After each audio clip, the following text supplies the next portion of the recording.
Good afternoon. It's after the hearings on the Hill. I had them on in the background while I did some work.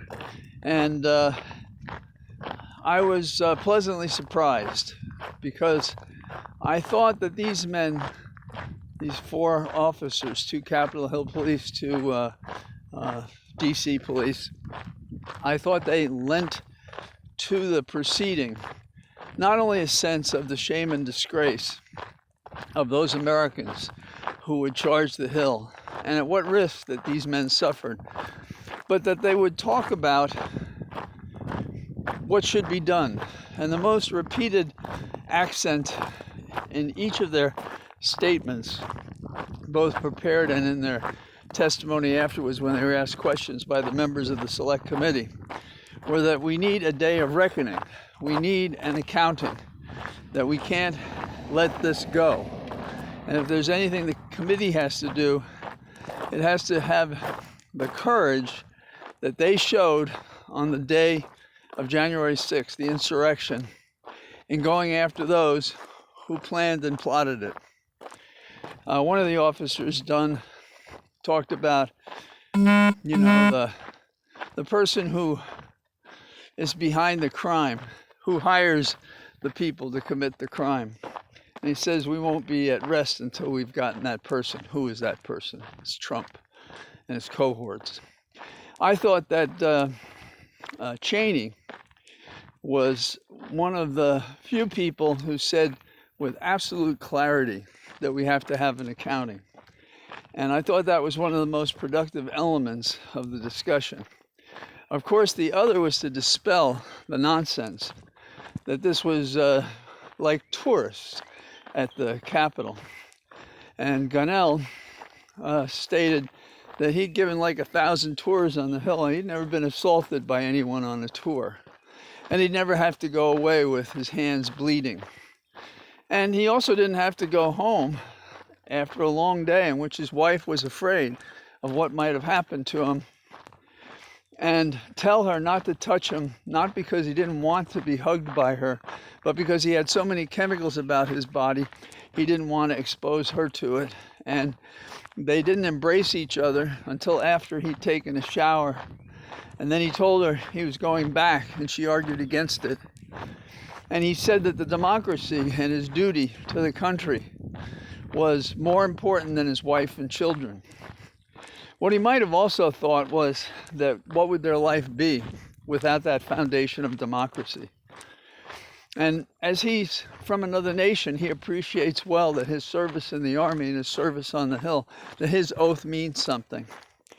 And a number of them said, your oath has to mean something, not to the members of the committee, but to those who would claim to be representatives of the people in a democracy who hadn't acted. So I thought all of that was significant and important.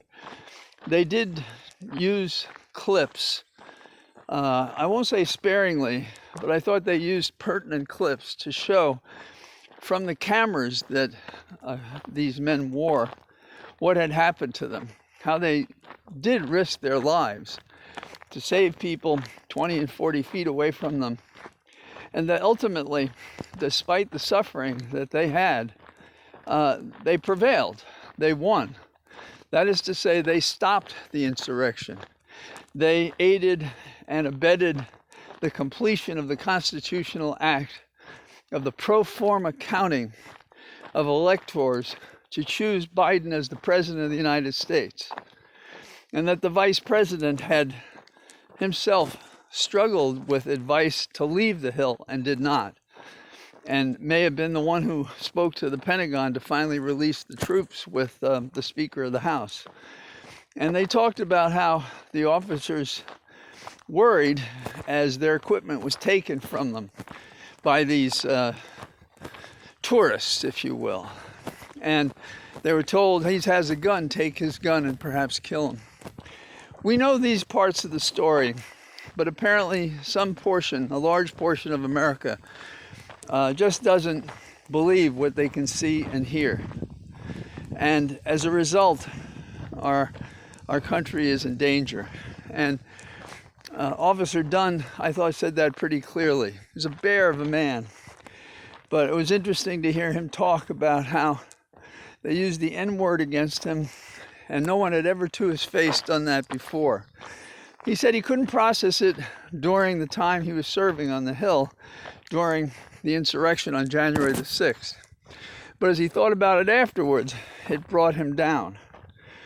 But when he finally had a chance to rest for the few moments he did, the exhaustion, the disgrace of the day, the fact that they were outmanned and outweaponed in a way with their own weapons sometimes, caused him to sob.